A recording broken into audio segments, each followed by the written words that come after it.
So far in this chapter, we saw different type of salts, but there are some salts which are really beautiful because of their crystalline shape, like copper sulfate, ferrous sulfate,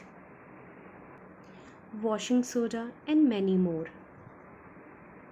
These crystal of salts seems to be dry, but are they really dry? Let's observe it with an experiment.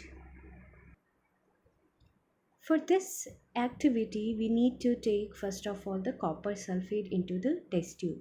You can see the blue color of copper sulfate. It is also known as blue vitriol. So when we heat this copper sulfate, we can find the water droplets condensing on the wall of the test tube.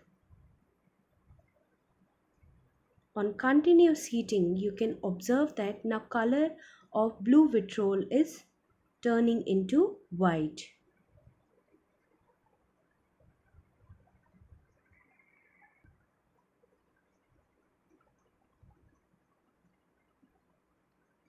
If we take out it from the test tube, we can easily observe that it's white color and powdery.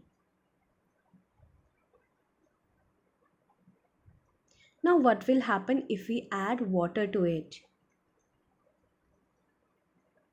Yes, it will regain its color because water get attached with this again.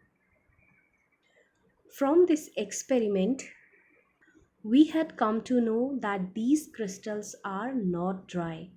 On heating, the water get evaporated and color changes. So it means the presence of water gives them the crystal form and the color. So that's why when copper sulfate having 5 molecule attached to it is heated, it turns from blue to white in color and water get evaporated. So this water molecule which is present in copper sulfate is called water of crystallization. Water of crystallization is the fixed number of water molecules which are present in crystalline salt, and this number of water molecule in any crystalline salt is necessary to maintain the crystal form. So from this experiment, we had come to know that all these crystalline salts are not dry as they contain some water molecule attached to it, which is known as water of crystallization, and it is fixed for a unit formula of any salt.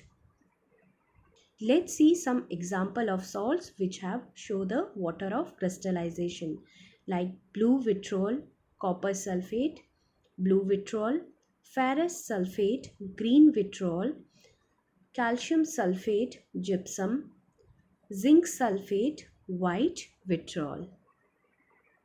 Do you know there are some other crystalline salts which do not have water but still they have crystalline shape? For example, the common salt sodium chloride, and there are many more. With this, I also want to share with you some terms which we use in chemistry. These are efflorescent, deliquescent, and hygroscopic. So first of all, what is efflorescence? Efflorescence का मतलब है कुछ hydrated जो crystals हैं, जब वो atmosphere में expose होते हैं तो अपना वाटर जो है, वाटर ऑफ क्रिस्टलाइजेशन है, उसको लूज़ कर लेते हैं and they become powdery form. Such a phenomenon is called efflorescence and the substances are known as efflorescent. The example is like washing soda.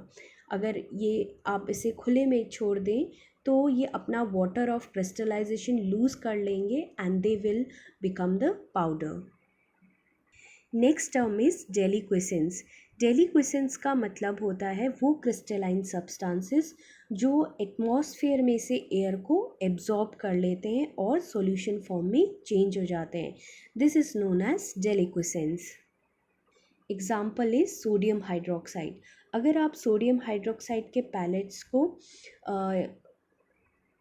खुले में छोड़ दें तो ये एटमॉस्फेयर से वाटर को या मॉइस्चर को एब्जॉर्ब कर लेता है और सॉल्यूशन फॉर्म में चेंज हो जाता है। इसीलिए जो NaOH की जो पैलेट्स हैं उनको एयर टाइट कंटेनर्स में रखा जाता है। Now next term is hygroscopic substances. कुछ सब्सटेंसेस ऐसे होते हैं जो वाटर को एब्जॉर्ब कर लेते हैं एटमॉस्फेयर से, बट उसकी वजह से उनके फिज़िकल स्टेट में चेंज नहीं होता है। ऐसे सब्सटेंसेस को हम कहते हैं हाइग्रोस्कोपिक सब्सटेंसेस। और ये सब्सटेंस तो सब ने देख रखा है, सिलिका जेल। जब भी आप मार्केट से कोई नया प्रोडक्ट ख़रीदते हैं तो उसमें एक पाउच बना होता है जिसमें बाहर लिखा होता है सिलिका जेल्स। ये सिलिका जेल्स किसी भी तरह के मॉइस्चर को एब्जॉर्ब कर लेते हैं and behaves like hygroscopic substances. So in this video we had come to know what is water of crystallization, different examples of crystal salts, and the terms which are used in chemistry of salts.